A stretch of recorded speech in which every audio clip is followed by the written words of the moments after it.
परमपिता परमात्मा सारी सृष्टि के रचनहार कुल मालिक असंख्य ब्रह्मांडों के स्वामी जगत गुरु तीनों लोकों में प्रवेश करके सबका धारण पोषण करने वाले राजाधिराज आत्माधार नाथों के नाथ देवों के देव महादेव सर्वेश्वर महेश्वर मृत्युंजय अजरो अमर आदि अनादि सनातनी प्रभु जगत पिता जगदीश्वर श्री श्री 1008 की उपाधि के वास्तविक अधिकारी अकाल मूर्त शब्द स्वरूपी राम वासुदेव सर्वगतम ब्रह्म परम पूज्य प्रथम पूज्य परम संत परम पुरुष परम धनी परम दयालु सत्य कबीर हक्का कबीर अल्लाहु अकबर बाखबर अल्लाह ताला जगत के तारणहार जगत के मुक्तिदाता जगत के जगन्नाथ हारे के सहारे हिंदुओं के राम मुसलमानों के अल्लाह सिखों के वाहिगुरु ईसाइयों के मसीह दया के सागर दया निधि करुणा के सागर करुणा निधि स्वयंभू परिभू संकट मोचन कष्ट हरण मंगल करण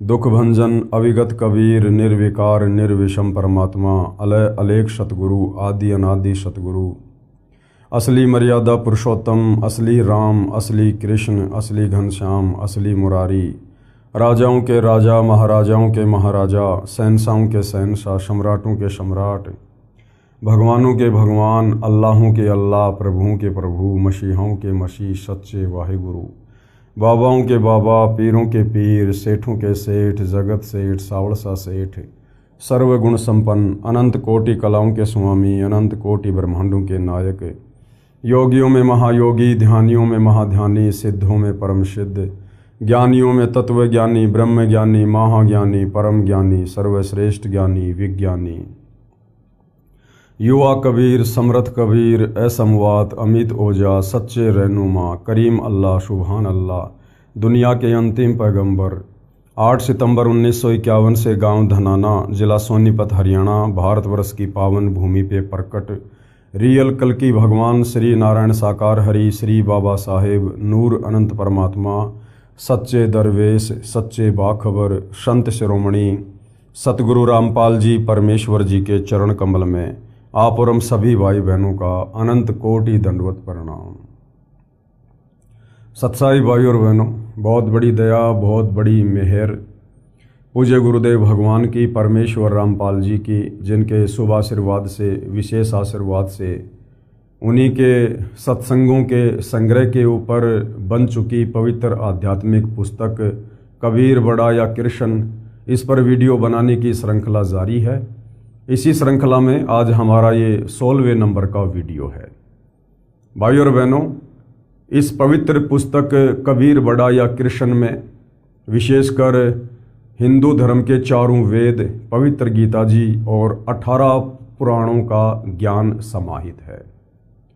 यदि आप वास्तव में मोक्ष प्राप्ति चाहते हैं, परमात्मा प्राप्ति चाहते हैं, इस काल लोक के दुखों से मुक्ति चाहते हैं, जन्म और मरण से सदा सदा के लिए यदि आप पीछा छुड़वाना चाहते हैं, तो ये पवित्र पुस्तक कबीर बड़ा या कृष्ण, इसको पढ़ना आपके लिए नितांत आवश्यक है।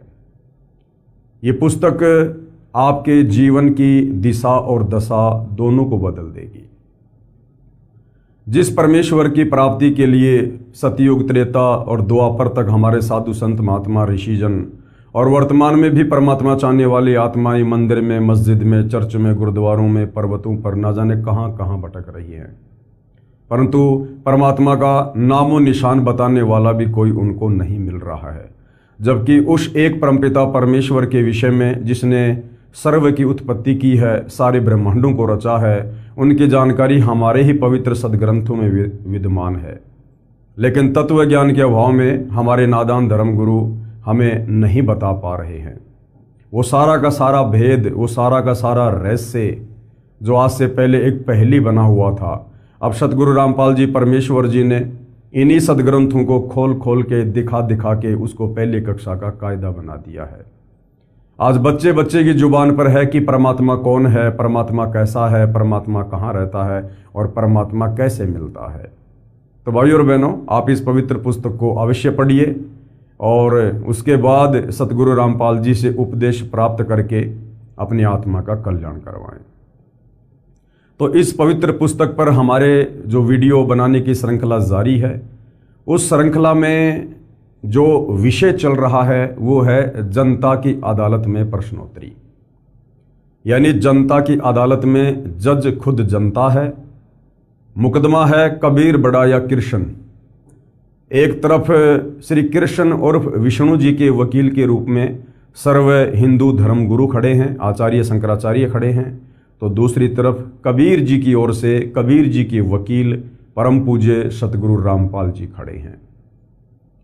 और श्री कृष्ण उर्फ विष्णु जी के वकील साहिबानों यानी हिंदू धर्मगुरुओं का कहना है कि श्री कृष्ण उर्फ विष्णु ही सर्व सृष्टि रचनहार हैं, यही सबके पालन करता हैं, सबके जनक हैं, सबके संहार करता हैं, और ये अजरो अमर हैं, अविनाशी हैं, इनके कोई माता पिता नहीं है।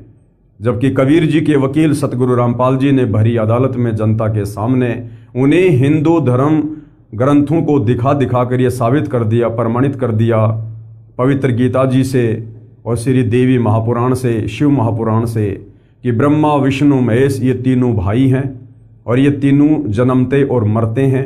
इनके माता पिता हैं, इनकी माता का नाम दुर्गा है, इनके पिता का नाम काल ब्रह्म है। ये अजरो अमर नहीं है, ये अविनाशी नहीं है, ये नाशवान भगवान है। जब जनता की अदालत में जनता ने अपनी आंखों से हिंदू धर्म ग्रंथों में सारे ये प्रमाण देखे तो जनता की रुचि अध्यात्म में बढ़ने लगी और जनता सतगुरु रामपाल जी से अध्यात्म के विषय में तरह तरह के सवाल कर रही है और उनके प्रत्येक सवाल का सतगुरु रामपाल जी हिंदू धर्म ग्रंथों से प्रमाणित जवाब दे रहे हैं। तो आज का हमारा जो टॉपिक है वो जनता का एक सवाल था। उसी सवाल को लेकर सतगुरु रामपाल जी अपना जवाब दे रहे हैं कि शास्त्र विरुद्ध साधना क्या है। शास्त्र अनुकूल साधना वो होती है जो हमारे धर्म ग्रंथों के अनुसार हमें दी जा रही हो। जैसे चारों वेदों में, पवित्र गीता जी में, 18 पुराणों में किस परमेश्वर की भक्ति करने के लिए कहा गया है, कौन परमेश्वर सर्वशक्तिमान है, सर्वश्रेष्ठ है, पुरुषोत्तम है, कौन सा वो मंत्र है जिसका जाप करने से हमें भौतिक लाभ भी मिलेंगे, आध्यात्मिक लाभ भी मिलेंगे और आत्मा का कल्याण भी होगा। और शास्त्र विरुद्ध साधना वो है जो चारों वेद और गीता जी के विपरीत ये हमारे नादान धर्म गुरु हमसे करवा रहे हैं और मनमुखी मंत्रों का जाप करवा रहे हैं। तो उसी शास्त्र विरुद्ध साधना पर प्रकाश डालते हुए आगे सतगुरु रामपाल जी समझा रहे हैं। अन्य शास्त्र विरुद्ध भक्ति पर प्रकाश।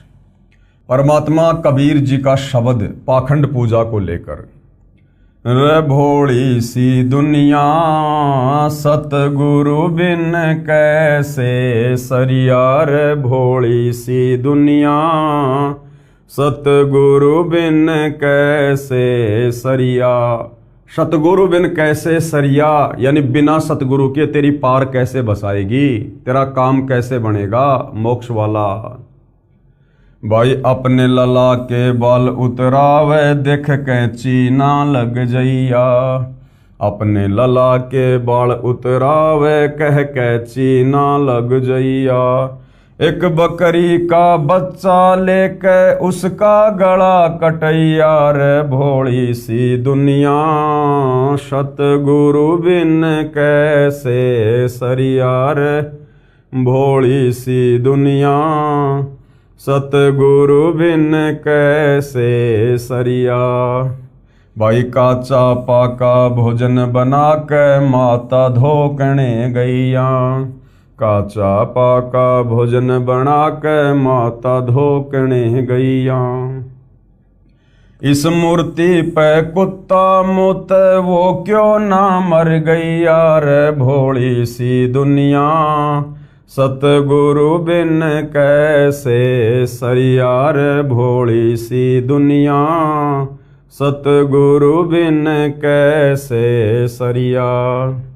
भाई जीवित बाप से लट्ठम लट्ठा मुँहे गंग पहुँचैया, जीवित बाप से लट्ठम लट्ठा मुँहे गंग पहुँचैया। जब आवे आसोज का महीना वो कौआ बाप बनैया, रे भोली सी दुनिया सतगुरु बिन कैसे सरिया रे भोली सी दुनिया, सतगुरु बिन कैसे सरिया। भाई पीपल पूजै जांडी पूजै सिर तुलसा कै होइया, पीपल पूजै जांडी पूजै सिर तुलसा के होइया। दूध पूत मैं खैर राखियो न्यू पूजू सू तो यार भोली सी दुनिया, सतगुरु बिन कैसे सरिया रे भोली सी दुनिया, सतगुरु बिन कैसे सरिया। भाई आपे लीपे आपे पोते आप बनावे होइया, आपे लीपे आपे पोते आप बनावे होइया।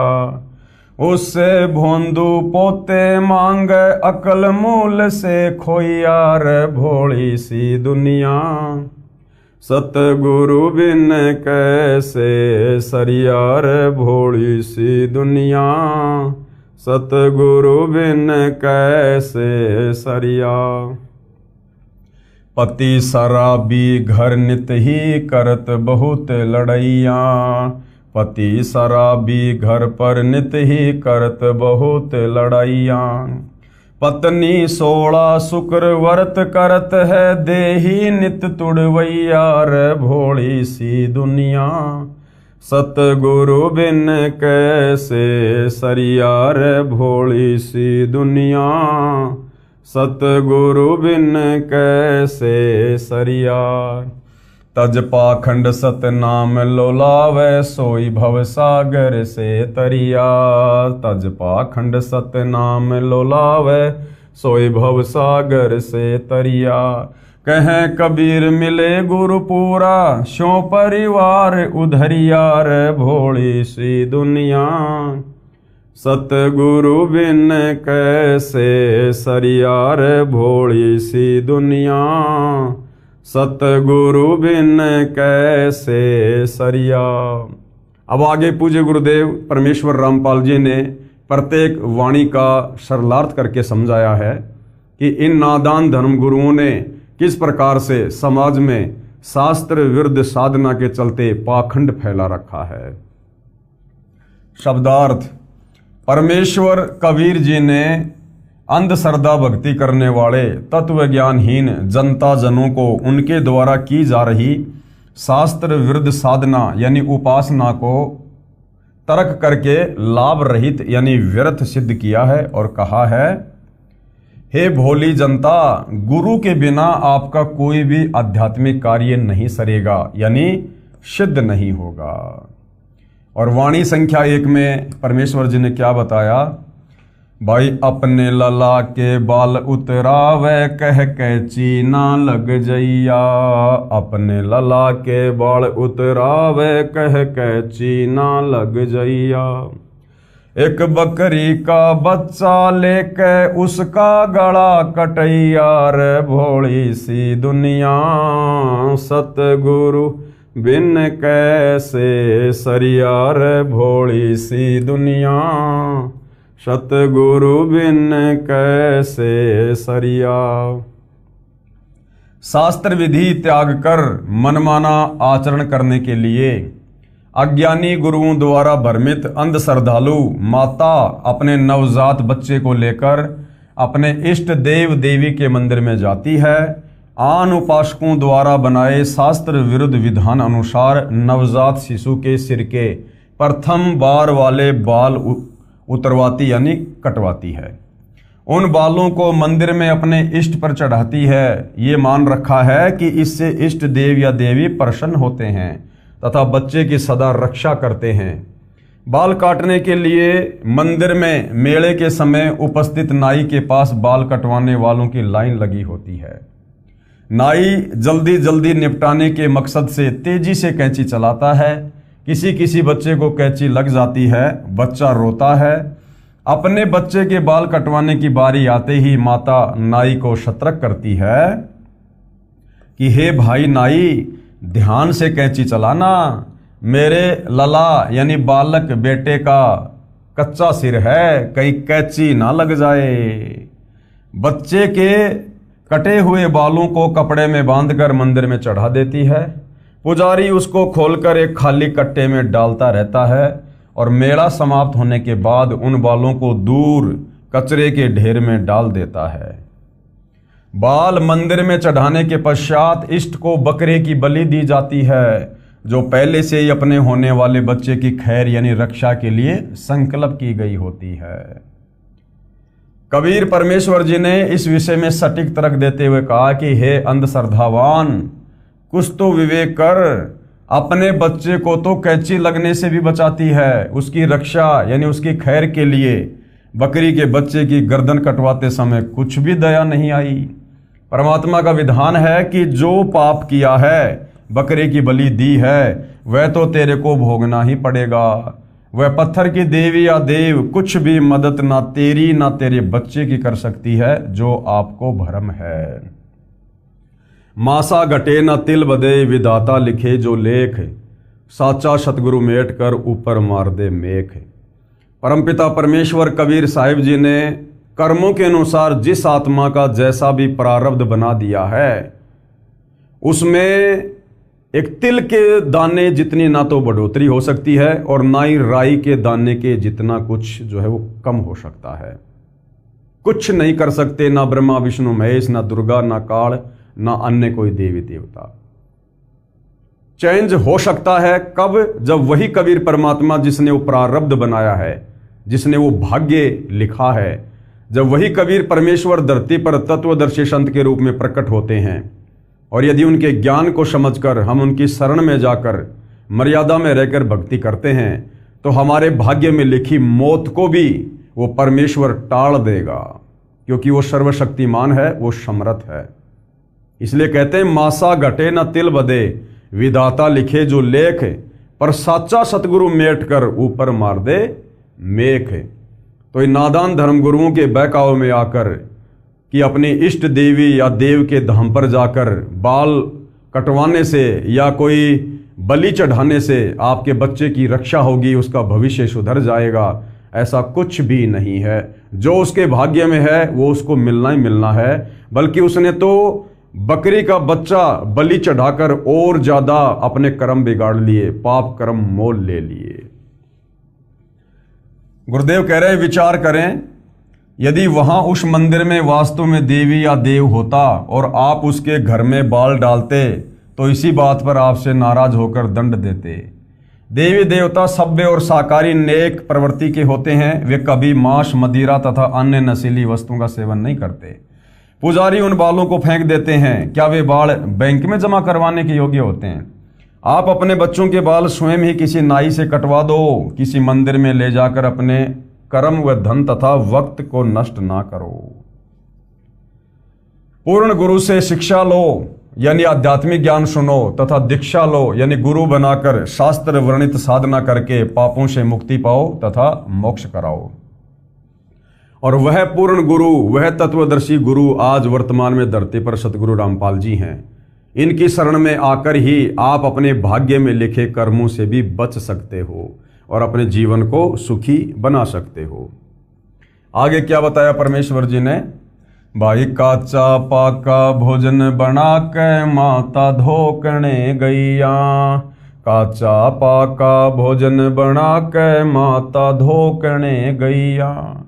इस मूर्ति माता पे कुत्ता मुते, वो क्यों ना मर गैया रे भोली सी दुनिया। सतगुरु बिन कैसे सरिया रे भोली सी दुनिया, सतगुरु बिन कैसे सरिया। भावार्थ, आन उपासना की अन्य विधि ये भी है कि गांव या नगर के बाहर किसी वृक्ष के नीचे तने से सटाकर या किसी ऊंचे स्थान पर बिना पेड़ के ही 10 फुट लंबा चौड़ा या इससे भी छोटा चबूतरा यानी एक प्लेटफार्म बनाकर उसके ऊपर 2 फुट या 3-4 फुट ऊंचा तथा 1-1.5 फुट चौड़ा एक मंदिर नुमा घर बनाते हैं। उसे मंडी कहते हैं। वर्ष में 1 या 2 बार किसी निश्चित दिन उस देई धाम पर धोक लगाने यानी पूजा करने दादी माँ अपने पूरे परिवार को लेकर जाती है। उसे पता होता है कि जो भी भोजन इष्ट के लिए बनाकर उस मंडी में रखते हैं उसे कुत्ते खाते हैं।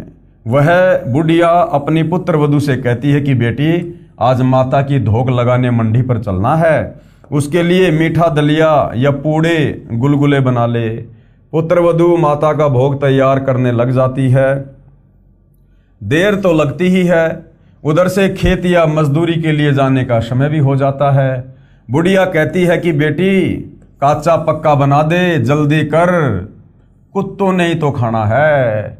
पूरे परिवार को साथ लेकर बुढ़िया उस मंडी पर वे माता का भोग प्रसाद दूर से फेंक देती है तथा पूरे परिवार को कहती है कि हाथ जोड़कर चै चै कह दो, यानी यूं कर दो बस। एक लोटे में जल लेकर जाती है, उसे माता के ऊपर डाल देती है। परिवार माता की धोख लगाकर चबूतरे के नीचे भी नहीं आता।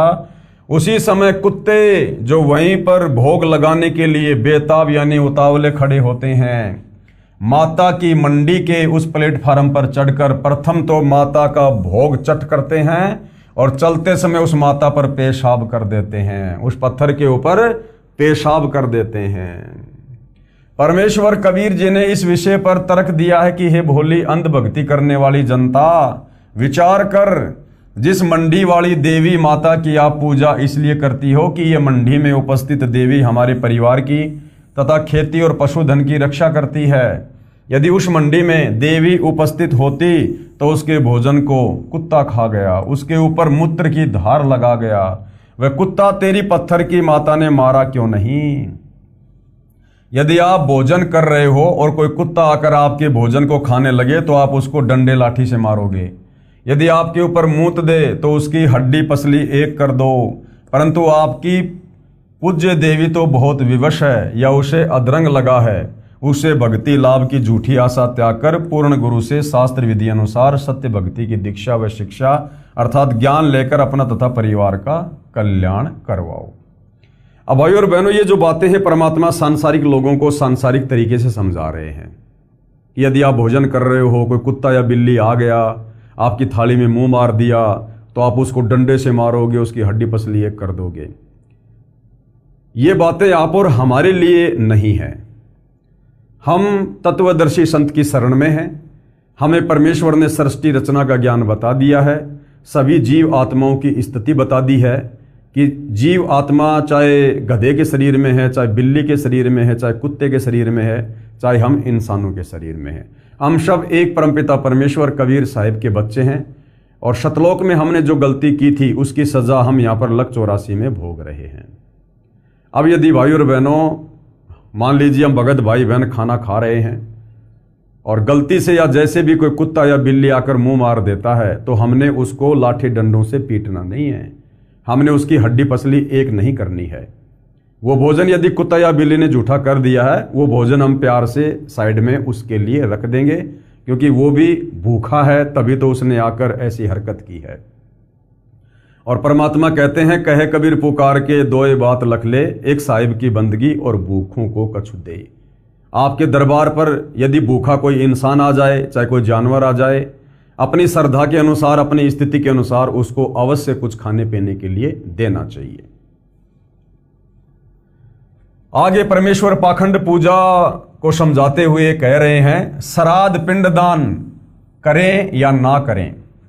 जनता की अदालत में मामला जारी है और जनता सतगुरु रामपाल जी से सवाल कर रही है कि ये हमारे नादान हिंदू धर्मगुरु इन्हीं धर्मशास्त्रों का हवाला देकर हमसे कहते हैं कि पिंडदान करो, अपने पूर्वजों के श्राद्ध निकालो, तो ये करना चाहिए या नहीं करना चाहिए। तो वैसे तो सारी बातें आपको पहले समझा दी गई है कि ये जो पिंडदान है ये भूत पूजा में आता है और ये जो श्राद्ध है ये पितृ पूजा में आता है। और गीता अध्याय 9 श्लोक नंबर 25 में गीता ज्ञानदाता काल ब्रह्म इस प्रकार की शास्त्र विरुद्ध साधनाओं को ना करने की सलाह दे रहा है। वाणी संख्या 3। जीवित बाप से लठम लठा मुवे गंग पोचैया।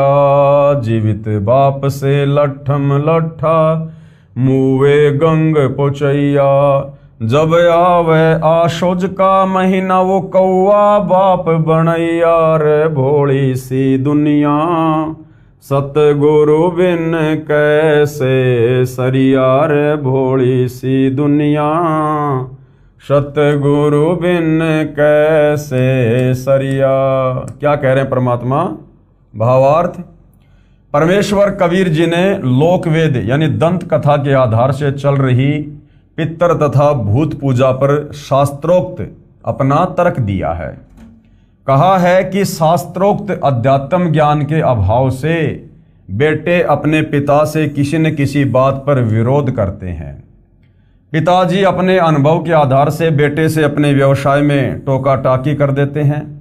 पिताजी को पता होता है कि इस कार्य में पुत्र को हानि होगी, परंतु पुत्र पिता की शिक्षा कम और बाहर के व्यक्तियों की शिक्षा को अधिक महत्व देता है। उसे ज्ञान नहीं होता है कि पिता जैसा पुत्र का हमदर्द कोई नहीं हो सकता। पुत्र को जवानी और अज्ञानता के नशे के कारण शिष्टाचार का टोटा हो जाता है। पिता को पता होता है कि बेटा इस कार्य में हानि उठाएगा, परंतु पुत्र पिता की बात नहीं मानता है, उल्टा पिता को भला बुरा कहता है। पिता अपने पुत्र के नुकसान को नहीं देख सकता, वह फिर उसको आग्रह करता है कि पुत्र ऐसा ना कर, जिस कारण से जवानी के नशे से हुई सभ्यता की कमी के कारण इतने निर्लज हो जाते हैं। कई पुत्रों को देखा है जो पिता को डंडों से पीट देते हैं। वही होता है जो पिता को अंदेशा था। पिता फिर समझाता है कि आगे से ऐसा ना करना, ये हानि तो धीरे धीरे पूरी हो जाएगी। पिता पिता ही होता है, वह पुत्र या पुत्री को सुखी देखना चाहता है। आगे चलकर जो पिता भक्ति नहीं कर रहा था उसे कोई न कोई रोग बुढ़ापे में अवश्य घेर लेता है। संतान बहुत कम है जो पिता को वह प्रेम दे जो माता पिता अपने पुत्र तथा पुत्र वधू से अपेक्षा किया करते हैं। वर्तमान में वृद्धों की बेअदबी किसी से छिपी नहीं है। माता पिता वृद्ध आश्रमों या अनाथालयों में जीवन के शेष दिन पूरे कर रहे हैं, या घर पर पुत्र व पुत्र वधू के कटु वचन यानी जो कड़वे बोल हैं उनको पीकर जीवन के दिन गिन रहे हैं। कबीर जी ने कहा है कि भाई वरद हुआ जब पड़े खाट में सुने वचन खारे, बुढ़ा हो जब पड़े खाट में सुने वचन खारे, कुत्ते तावण का सुख को न्याय छाती फूकण हारे, मतलब के बिना कोई नहीं प्यारा, स्वार्थ के बिना कोई नहीं प्यारा। शब्दार्थ, वृद्ध अवस्था में शरीर निर्बल हो जाता है, आंखों की रोशनी कम हो जाती है, जिस कारण से बूढ़े माता पिता अधिक समय चारपाई पर ही व्यतीत करते हैं। एक स्त्री अपनी सासू माँ से ये कहकर कुएं या नल से पानी लेने चली गई कि आप ध्यान रखना कहीं कुत्ता घर में घुसकर नुकसान ना कर दे। बुढ़िया को दिखाई कम देता था, कुत्ता अंदर घर में घुस गया। एक लोटा 2 किलो दूध से भरा रखा था, उसको पी गया और नीचे गिरा गया। वृद्धा को दिखाई नहीं दिया। पुत्र वधू आई और कुत्ते द्वारा किए नुकसान से गुस्से में होकर बोली कि तुम्हारा यानी सास ससुर का तो इतना भी सुख नहीं रहा कि तुम कुत्तों से घर की रक्षा कर सको। तुमने मेरी छाती जला दी, यानी व्यर्थ का अनाज का खर्च पुत्र वधू को लग रहा था, जिस कारण वो कटी जली बातें कही थी। सास ससुर को अपने ऊपर व्यर्थ का भार मान रही थी।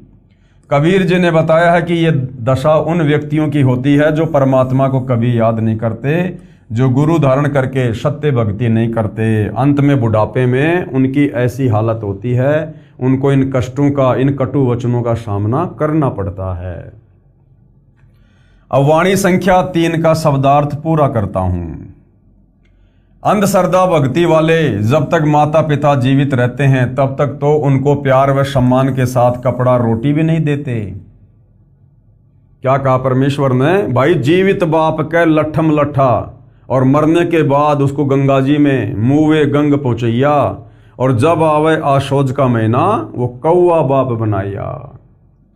अंधश्रद्धा भक्ति वाले जब तक माता पिता जीवित रहते हैं तब तक तो उनको प्यार व सम्मान के साथ कपड़ा रोटी भी नहीं देते, उनको झींकते रहते हैं और मृत्यु के उपरांत श्रद्धा दिखाते हैं। उनके शरीर को चिता पर जला दिया जाता है, कुछ हड्डियां बिना जली छोटी छोटी रह जाती हैं।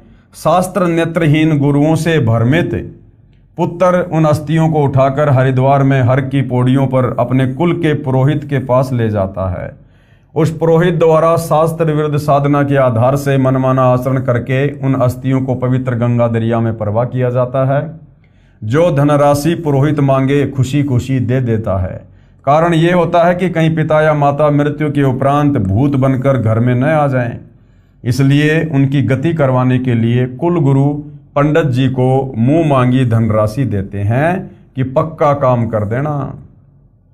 फिर पुरोहित के कहे अनुसार अपने घर की चौखट में लोहे की मेख यानी मोटी कील गाड़ दी जाती है कि कहीं पिताजी माताजी की गति होने में कुछ त्रुटि रह जाए और वे प्रेत बनकर हमारे घर में ना घुस जाएं।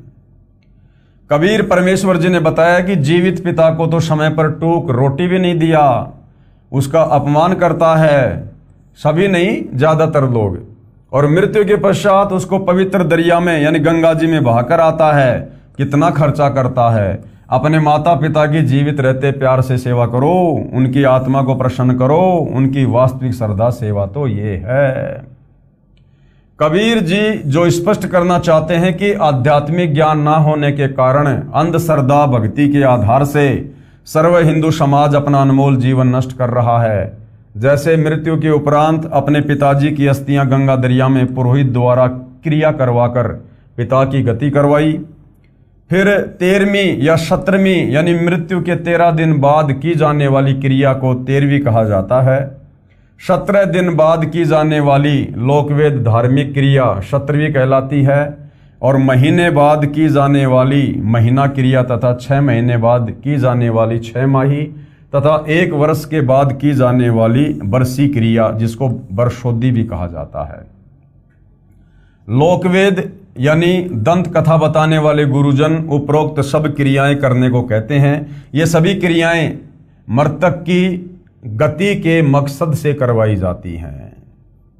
सूक्ष्म वेद में इस शास्त्र विरुद्ध धार्मिक क्रियाओं यानी साधनाओं पर तर्क इस प्रकार किया है कि घर के सदस्य की मृत्यु के पश्चात ज्ञानहीन गुरुजी क्या क्या करते और करवाते हैं। क्या कह रहे हैं?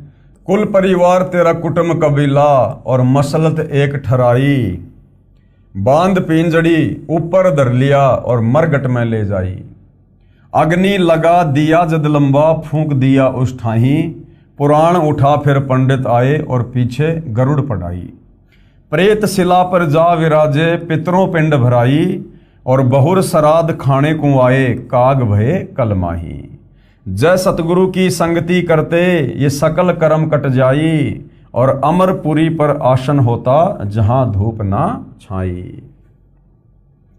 कुछ व्यक्ति मृत्यु के पश्चात उपरोक्त क्रियाएं तो करते ही हैं, साथ में गरुड़ पुराण का पाठ भी करते हैं।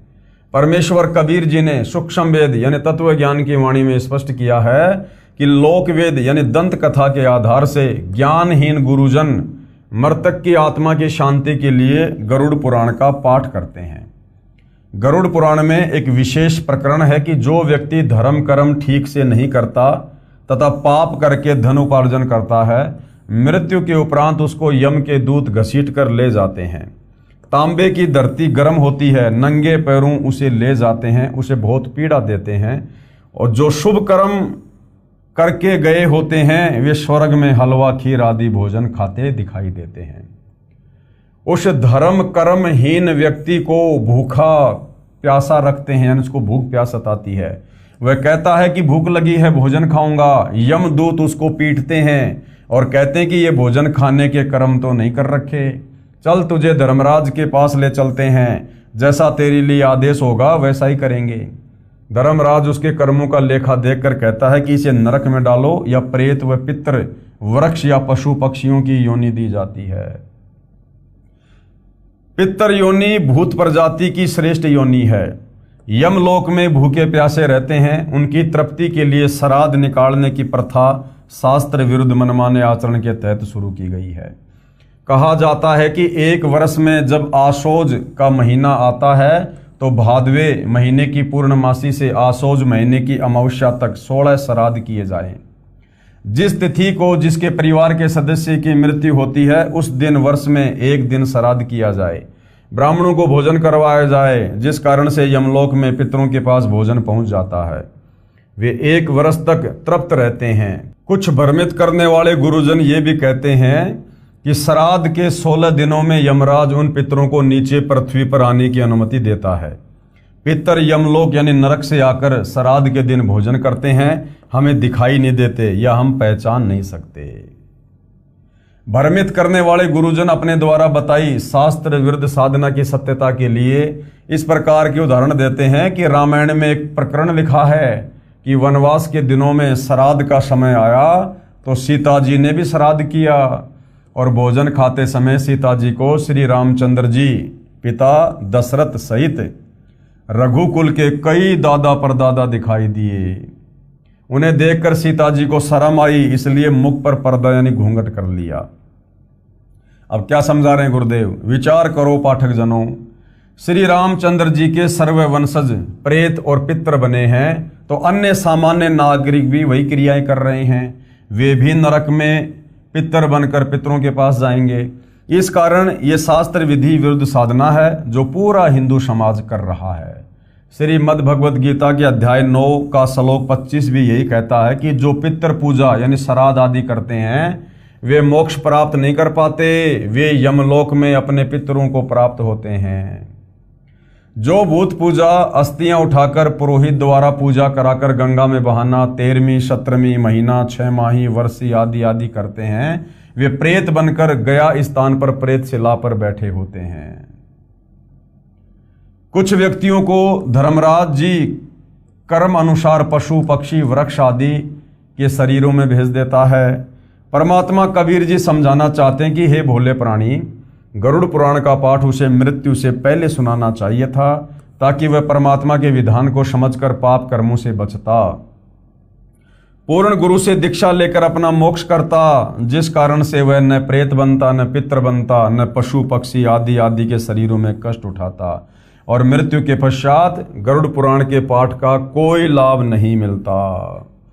अब मरने के बाद में गरुड़ की कथा करने से क्या फायदा भाई?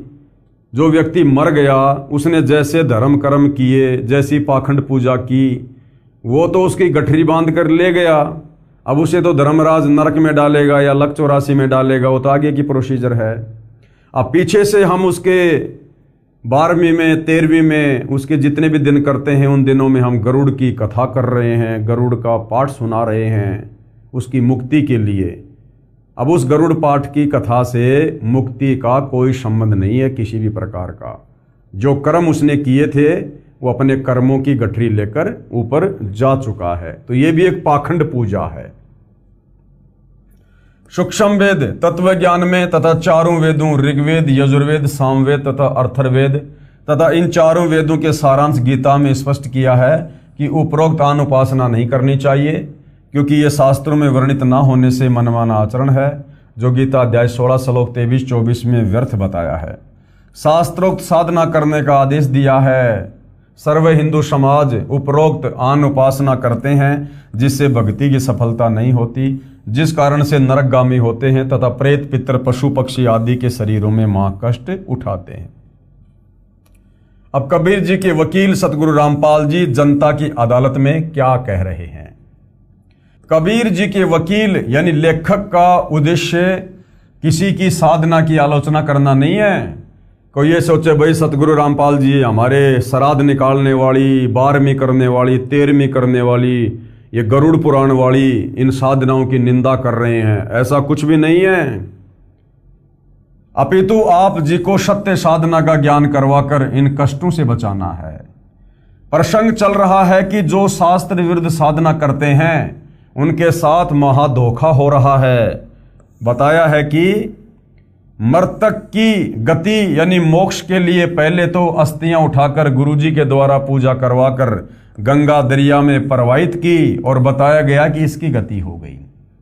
उन्हीं गुरुओं ने पहले तो क्या बताया कि तुमने जो ये अस्थियां गंगा जी में डाल दी है ना, इसकी गति हो गई है, क्योंकि उसकी गति करवाने के लिए ही उन बची कुची हड्डियों को गंगा जी में प्रवाह करने की सलाह दी गई थी।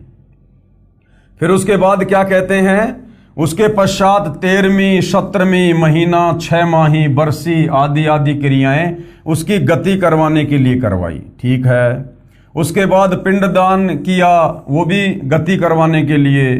फिर श्राद्ध करने लगे, उसे यमलोक में जो है वो तृप्त करवाने लगे।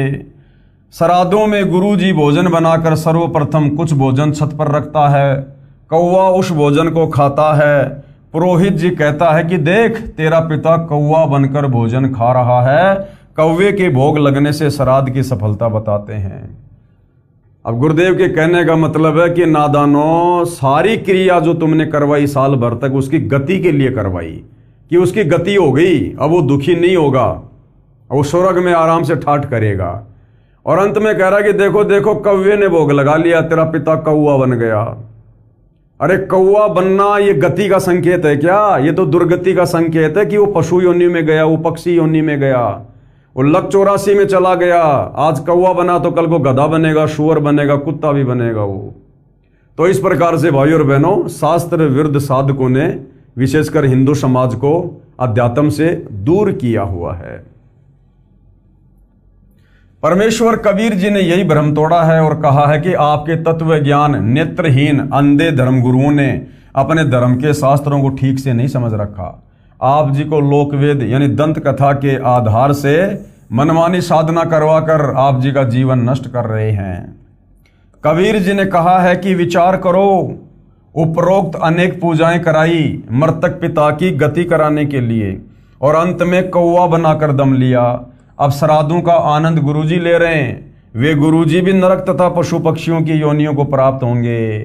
ये दास रामपाल दास यानी अपने लिए कह रहे हैं गुरुदेव कि परमात्मा कबीर जी द्वारा बताए तत्व ज्ञान द्वारा समझाकर सत्य साधना शास्त्र विधि अनुसार बताकर आप तथा आपके अज्ञानी धर्मगुरुओं का कल्याण करवाने के लिए ये परमार्थ कर रहा है। मेरे अनुयायी इसी दलदल में फंसे हुए थे। इसी तत्व ज्ञान को समझकर शास्त्रों में वर्णित सत्य साधना को अपनी आंखों देखकर अकर्तव्य साधना त्याग कर कर्तव्य शास्त्रोक्त साधना करके अपना तथा परिवार के जीवन को धन्य बना रहे हैं। ये दान देते हैं, फिर इन पुस्तकों को छपवा कर आप तक पहुंचाने के लिए पुस्तक बांटने की सेवा निस्वार्थ निःशुल्क करते हैं। ये आपके हितैषी हैं, परंतु आप पुस्तक को ठीक से ना पढ़कर इनका विरोध करते हैं, प्रचार में बाधा डालकर महापाप के भागी बनते हैं। आप पुस्तकों को पढ़िए तथा शांत मन से विचार करें तथा पुस्तकों में दिए शास्त्रों के अध्याय तथा श्लोकों का मेल करें, फिर गलत मिले तो हमें सूचित करें, आपकी शंका का समाधान किया जाएगा। श्राद्ध आदि आदि शास्त्र विरुद्ध क्रियाएं झूठे गुरुओं के कहने से करके अपना जीवन नष्ट करते हैं। यदि सतगुरु यानी तत्वदर्शी संत का सत्संग सुनते, उनकी संगति करते तो सर्व पाप नष्ट हो जाते। जय सतगुरु की संगत करते तेरे सकल कर्म कट जाई और अमरपुरी पर डेरा होता जहां धूप ना छाई। उनकी संगति करते तो सर्व पाप कर्म नष्ट हो जाते। सत्य साधना करके अमरलोक यानी गीता अध्याय 18 श्लोक 62 में कहे शाश्वत स्थान यानी सनातन परम धाम में आप जी का आसन यानी स्थायी ठिकाना होता जहाँ कोई कष्ट नहीं। वहाँ पर परम शांति है क्योंकि वहाँ पर कभी जन्म मृत्यु नहीं होता। गीता अध्याय 15 श्लोक 4 में भी इस सनातन परम धाम को प्राप्त करने को कहा है। उसके लिए गीता अध्याय 4 श्लोक 34 में तत्वदर्शी संतों से शास्त्रोक्त ज्ञान व साधना प्राप्त करने को कहा है। वह तत्वदर्शी संत वर्तमान यानी 21वीं सदी में ये दास रामपाल दास है। आओ और अपना कल्याण कराओ। यानी गुरुदेव भगवान कह रहे हैं कि वर्तमान में इस पूरी पृथ्वी पर यदि कोई शास्त्र अनुकूल साधना देने वाला गीता अध्याय 4 श्लोक नंबर 34 के अनुसार तत्वदर्शी संत है तो स्वयं के लिए संकेत कर रहे हैं, जो कि परम सत्य है, परम सत्य। और तत्वदर्शी संत की भूमिका खुद कबीर परमेश्वर यानी परम अक्षर ब्रह्म ही पृथ्वी पर प्रकट होकर निभाते हैं। भूत पूजा तथा पितृ पूजा क्या है, ये आप जी ने ऊपर पहले पढ़ लिया है। इन पूजाओं का निषेध का प्रमाण पवित्र गीता शास्त्र के अध्याय 9 श्लोक 25 में लिखा है, जो आप जी को पहले वर्णन कर दिया है कि भूत पूजा करने वाले भूत बनकर भूतों के समय में मृत्यु उपरांत चले जाएंगे और पितृ पूजा करने वाले वो पितृलोक में पितृयोनि प्राप्त करके पितरों के पास चले जाएंगे। मोक्ष प्राप्त प्राणी सदा के लिए जन्म मरण से मुक्त हो जाता है।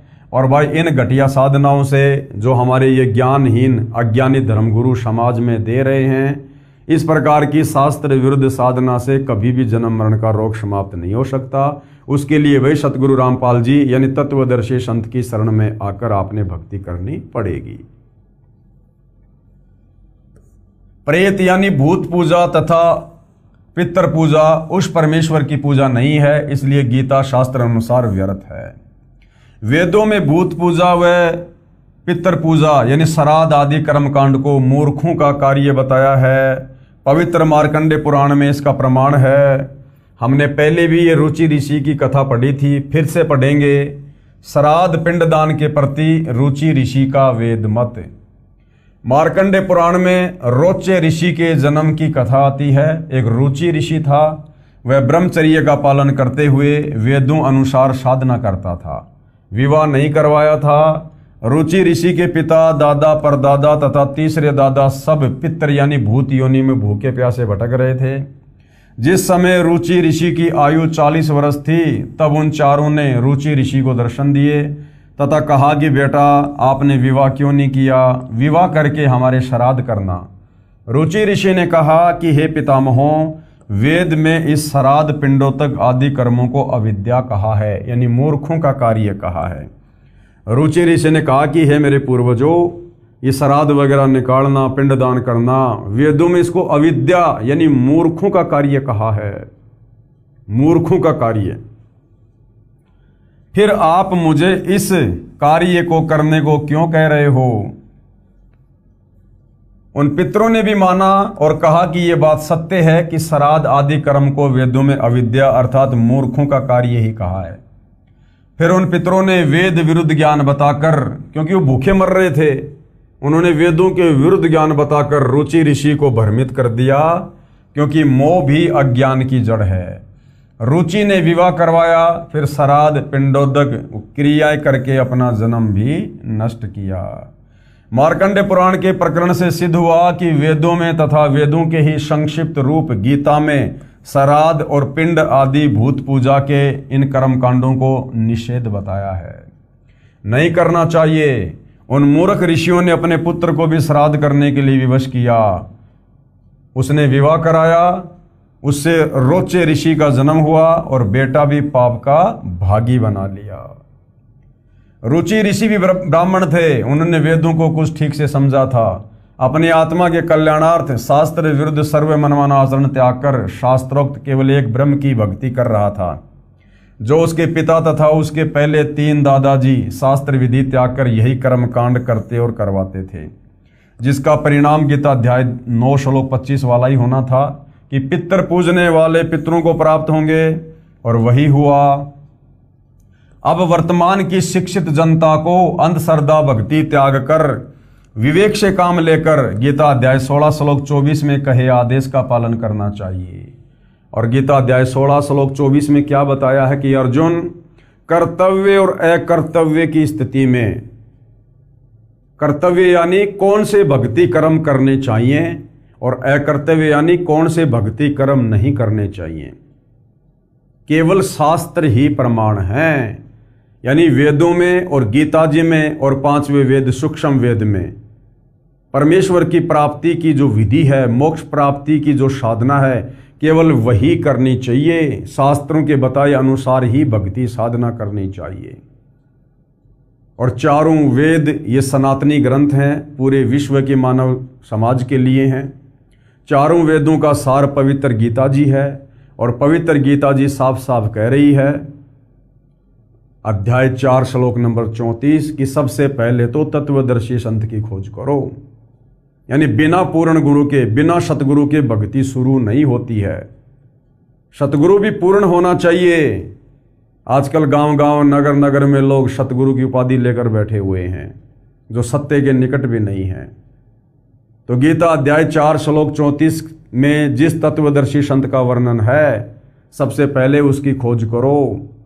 और उसकी पहचान गीता अध्याय 15 श्लोक नंबर 1 से 4 में बताई है, जो उल्टे लटके हुए संसार रूपी वृक्ष के सभी विभागों को वेद विद बता दे कि वास्तव में सर्वशक्तिमान परमात्मा कौन है, ब्रह्मा विष्णु महेश की क्या स्थिति है, उसके बाद उस तत्वदर्शी संत से उपदेश प्राप्त करके और उसके बताए अनुसार नियमों में रहकर भक्ति करने से आत्मा का कल्याण होगा।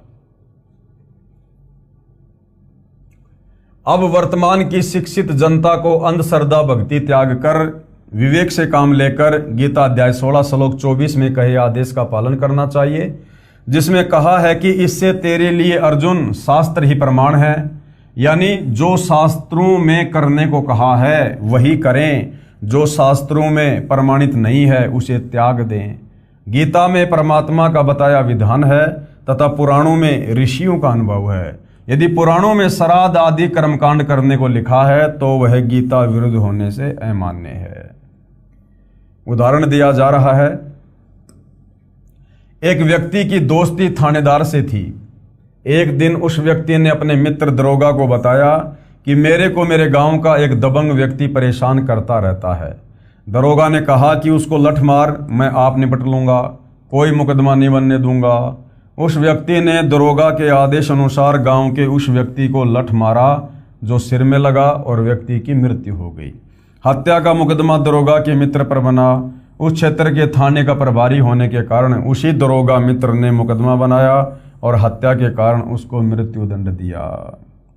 विचार करें, राजा का विधान है कि किसी से झगड़ा मत करो, कानूनी कार्रवाई करो। उस व्यक्ति ने अधिकारी दरोगा का आदेश पालन किया जो राजा के संविधान के विपरीत था, जिस कारण से जीवन से हाथ धो बैठा, यानी दंड का भागी बना।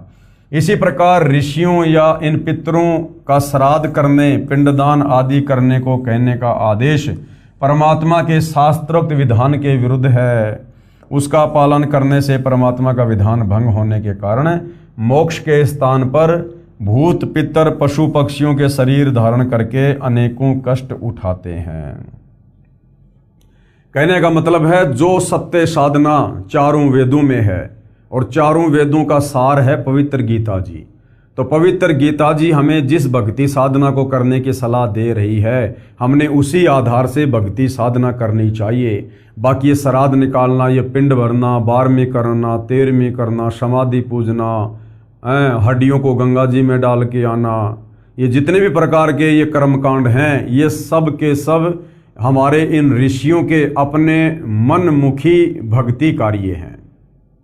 यानी इन पुराणों में जो भी कुछ वेदों के विरुद्ध है या गीता जी के विरुद्ध है, उसको हमने बिल्कुल भी स्वीकार नहीं करना है, क्योंकि चारों वेद और गीता जी ये परमात्मा का विधान है और ये जितने भी 18 पुराण है ये इन ऋषि महात्माओं का अपना भक्ति अनुभव है। तो पुराणों का जो ज्ञान है, जो ऋषियों का अनुभव है, यदि वो वेदों वाली साधना से मिलता है, गीता वाली साधना से मिलता है, तो वो बातें हमें स्वीकार्य हैं। और पुराणों में कही गई बातें जो गीता और वेदों के विरुद्ध हैं, उनको हमने कतई स्वीकार नहीं करना है, अन्यथा हम परमात्मा का विधान तोड़कर दंड के भागी बनेंगे। मार्कंडे पुराण में पितरों की दुर्गति का प्रमाण।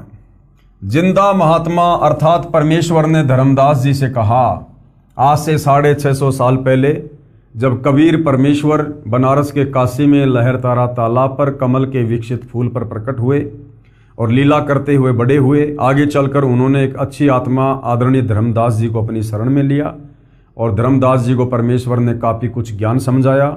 जब परमात्मा प्रथम बार आदरणीय धर्मदास जी को मिले तो एक जिंदा महात्मा के रूप में मिले थे। जिंदा महात्मा अर्थात परमेश्वर ने धर्मदास जी से कहा कि हे धर्मदास जी, आपने बताया कि आप भूत पूजा 13वीं 17वीं आदि भी करते हैं तथा अस्थियां उठाकर गति कराते हो और पितृ पूजा श्राद्ध आदि करना, पिंड भराना तथा देवताओं विष्णु शिव आदि की पूजा भी करते हो, जबकि गीता अध्याय 9 श्लोक 25 में गीता ज्ञानदाता ने मना किया है। संक्षिप्त मार्कंडे पुराण में माल दशा वाले प्रकरण में पेज नंबर 90 पर लिखा है, जो पितर देवलोक में हैं, जो तिर्यक योनि में पड़े हैं, जो मनुष्य योनि में एवं भूत वर्ग में अर्थात प्रेत बने हैं, वे पुण्यात्मा हो या पापात्मा, जब भूख प्यास विकल होते हैं, यानी जब वो भूख प्यास से वो तड़पते हैं, तो पिंड दान तथा जलदान द्वारा उनको तृप्त किया जाता है। पेश है मार्कंडे पुराण से संबंधित प्रकरण की फोटोकॉपी। ये देखिएगा, ये संक्षिप्त मार्कंडे पुराण है। विचार करें शास्त्र विधि त्याग कर मनमाना आचरण अर्थात मनमानी पूजा, देवों की और पितरों की, भूतों की पूजा करके प्राणी पितर व भूत प्रेत बने। यानी ये श्राद्ध निकाल कर, पिंडदान करके, देवी देवताओं की पूजा करके ये दुर्गति होती है। वे देवलोक, जो देवताओं की पूजा करके देवलोक में चले गए, वे अपने पुण्यों के समाप्त होने पर पितर रूप में रहते हैं, चाहे यमलोक में या प्रेत बने हैं, सर्व कष्ट में जीवन व्यतीत कर रहे हैं। अब जो उनकी पूजा करेगा वह भी इसी कष्टमयी योनि को प्राप्त होगा। इसलिए सर्व मानव समाज को शास्त्र विधि अनुसार साधना करनी चाहिए, जिससे उन पितरों की पितर योनि छूट जाएगी तथा साधक भी पूर्ण मोक्ष प्राप्त करेगा। अब भाइयों और बहनों, जो संतुष्टि आप अपने उन पूर्वजों की इन तत्व ज्ञानहीन नादान धर्म गुरुओं के कहने पर शास्त्र विरुद्ध साधना करके, जैसे श्राद्ध निकालना, पिंड भरना, 13वीं 12वीं समाधि पूजना आदि आदि करके भी नहीं कर सकते, अब बड़ी आसानी से जगत गुरु तत्वदर्शी सतगुरु रामपाल जी की शरण में आकर जो शत भक्ति उन्होंने हमें दी है, उस शत भक्ति को शुरू करके आप जी कर सकते हैं।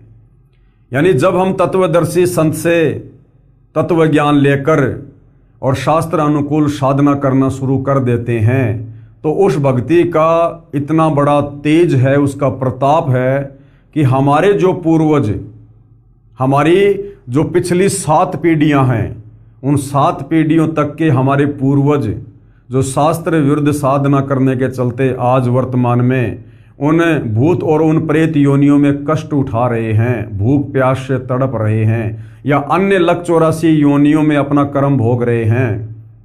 अब यदि आप तत्वदर्शी संत सतगुरु रामपाल जी से उपदेश प्राप्त करके शास्त्र अनुकूल साधना शुरू कर देते हैं, तो उनकी वो तमाम योनियां छूट जाएंगी और उन्हें परमेश्वर मनुष्य जन्म प्रदान करेंगे, मनुष्य जन्म।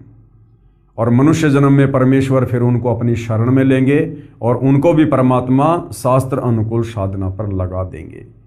तो भाई और बहनों, अपने पूर्वजों को उन कष्टों से मुक्त करवाने का और अपनी आत्मा का आत्म कल्याण करवाने का कितना सीधा और कितना सरल शास्त्र अनुकूल समाधान सतगुरु रामपाल जी ने बता दिया है। श्री विष्णु पुराण के 3 अंश के अध्याय 14 के श्लोक 10 से 14 में श्राद्ध के विषय में श्री सनत कुमार ने कहा है कि तृतीया कार्तिक शुक्ला नवमी भाद्रपद कृष्णा त्रयोदशी तथा माघ मास की अमावस्या, इन चारों तिथियां अनंत पुण्यदायिनी हैं। चंद्रमा या सूर्य ग्रहण के समय 3 अष्टकाओं अथवा उत्तरायण या दक्षिणायन के आरंभ में जो पुरुष एकाग्रचित से पितृगणों को तिल सहित जल भी दान करता है, वह मानो 1000 वर्ष तक के लिए श्राद्ध कर लेता है। ये परम रहस्य स्वयं पितृगण ही बताते हैं। लेख समाप्त। पेश है श्री विष्णु पुराण के 3 अंश के अध्याय 14 के श्लोक 10 व 14 की फोटोकॉपी।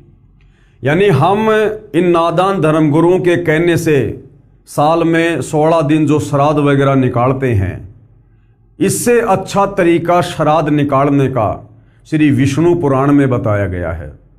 हालांकि तत्वदर्शी संत की शरण में आने के बाद हमने विष्णु पुराण के अनुसार इस विधि को भी अमल में नहीं लाना है, क्योंकि जो शास्त्र अनुकूल साधना हम तत्वदर्शी संत से लेकर शुरू कर देंगे, हमारे साधना करने से ऑटोमेटिक परमेश्वर के विधान अनुसार हमारी पिछली 7 पीढ़ियों तक के जितने भी पूर्वज हैं, वो किसी भी योनि में है, प्रेत योनि में या पितृ योनि में या पशु पक्षी योनि में, वो ऑटोमेटिक परमेश्वर की रजा से हम जो वर्तमान में शास्त्र अनुकूल साधना शुरू कर देंगे, उनकी वो तमाम योनियां छूट जाएंगी और परमेश्वर उनको मनुष्य शरीर प्रदान करते हैं। ये परमेश्वर उन लोगों को समझा रहे हैं जो लोग घटिया से घटिया साधना इन नादान धर्म गुरुओं के कहने पर कर रहे हैं, जो विष्णु पुराण के भी विपरीत है। लेकिन तत्वदर्शी संत के साधनों ने किसी प्रकार की कोई श्राद्ध पूजा ना मार्कंडे पुराण के अनुसार करनी है और ना ही श्री विष्णु पुराण के अनुसार करनी है। हमने केवल वही और उतनी साधना करनी है जितनी साधना करने के लिए पूज्य गुरुदेव सतगुरु रामपाल जी हमें निर्देशित करते हैं। तो भाइयों और बहनों, श्री विष्णु पुराण के अंदर जो भी कुछ श्राद्ध के विषय में लिखा हुआ है उसके ऊपर हम अगले वीडियो में विशेष तौर पर जिक्र करेंगे, हम चर्चा करेंगे। और भी बहुत कुछ लिखा हुआ है इन श्राद्ध के दिनों में कौन कौन से जानवरों का मांस पकाना चाहिए। श्री विष्णु पुराण में श्राद्ध के समय यदि गाय का मांस बनाकर अगर उन पितरों को भोग लगाया जाए तो पितरगण बहुत ज़्यादा तृप्त होते हैं, ऐसा भी लिखा हुआ है। तो इस विषय पर भाइयों और बहनों हम अगले वीडियो में प्रकाश डालेंगे और जनता की अदालत में जनता भी इस विषय पर विशेष तौर पर ये जानेगी कि वास्तव में हमारे धर्म ग्रंथों में हमें भ्रमित करने के लिए भी बहुत सारा मटेरियल काल प्रेरणा से इन नादान धर्म गुरुओं ने, ऋषि मुनियों ने अपने अनुभव के तहत लिखा हुआ है। और जो शास्त्र अनुकूल साधना है वो भी हमारे ही सदग्रंथों में वर्णित है। तो जो शास्त्र अनुकूल साधना है वो परम पूज्य सतगुरु रामपाल जी ने निकाल कर हमें अलग से दे दी है। जिस प्रकार दूध से दही बनता है और दही से फिर मक्खन निकलता है और मक्खन को गर्म करके फिर घी निकाला जाता है, इस विधि से सतगुरु रामपाल जी ने इन सर्व धर्म शास्त्रों का मंथन करके जो निष्कर्ष है, जो शास्त्र अनुकूल साधना है वो हमें प्रदान कर दी है। हमने केवल उसी विधि से भक्ति साधना करनी है और उसी विधि से हमारी आत्मा का कल्याण होगा। तो भाइयों और बहनों, जनता की अदालत में हिंदू धर्म से जुड़े भाई बहनों को अपने ही सदग्रंथों में लिखी सच्चाई को समझाने के लिए जिस प्रकार से ये मुकदमा जारी है, ये मुकदमा इसी प्रकार से जारी रहेगा जब तक हिंदू समाज के श्रद्धालु किसी निष्कर्ष पर नहीं पहुंच जाते हैं। तो भाइयों और बहनों, आज के इस वीडियो में केवल इतना ही। अगले वीडियो में हम कल फिर परमेश्वर की सेवा में हाजिर होंगे। तब तक पूज्य गुरुदेव भगवान हम सबको आज्ञा दे, आशीर्वाद दे, सद्बुद्धि दे, हमारा मार्गदर्शन करे। बंदी छोड़ सतगुरु रामपाल जी परमेश्वर जी की जय हो।